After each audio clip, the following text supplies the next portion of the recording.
Over the past weekend, severe weather affected many across the state. Tornadoes and high winds caused damage in several areas, including Lafayette, Pontotoc, and Union counties, while others like Columbus and Lowndes County were soaked by heavy rains. That's right. Residents in some areas are having to deal with rising water, flooding their neighborhoods and their homes.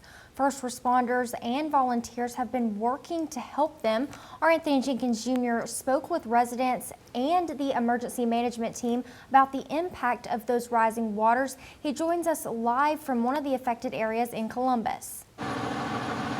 Yes, that's right, Grace and Marcus. As you can see, the rains may or may not have stopped, but in some areas, like the flooding behind me, the waters continues to rise, forcing some people out of their homes. And while the system that brought the rain has moved out, it may be a few days before residents have a full picture of the damage it caused.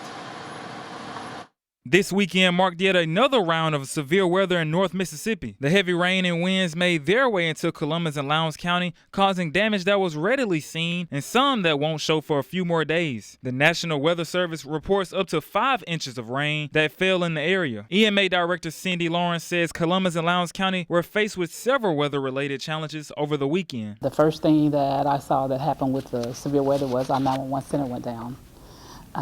Didn't go down completely, but it went down where we couldn't use the CAS or we couldn't use the radios.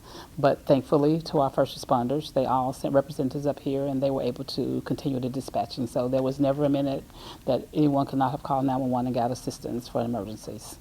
Residents in the Masonic subdivision and some areas in East Columbus are still feeling the effects of the weekend's rain. Michael Perryman has lived in the area for many years. He says some parts of the neighborhood have more problems than others. Previous experience here, I've not had to do anything personally myself because of the way the drainage happens around my house. But a lot of the people behind me, it's kind of a situation you really can't prepare for or anything you can do, because once the Magnet Creek gets loaded and it heads to the Lux, it swells up. This is like a choke point.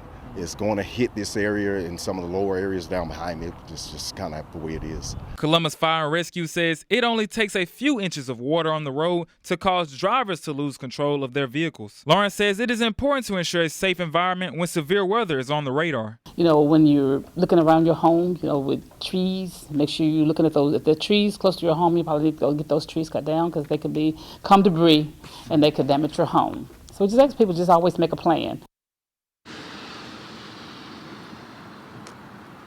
The Columbus Fire and Rescue advises people to stay out of flooded areas. They are reminding drivers to, if they see standing water on the roads, to their best advice is turn around, don't drown. Telling your story live here in Columbus, Anthony Jenkins Jr., WCBI News.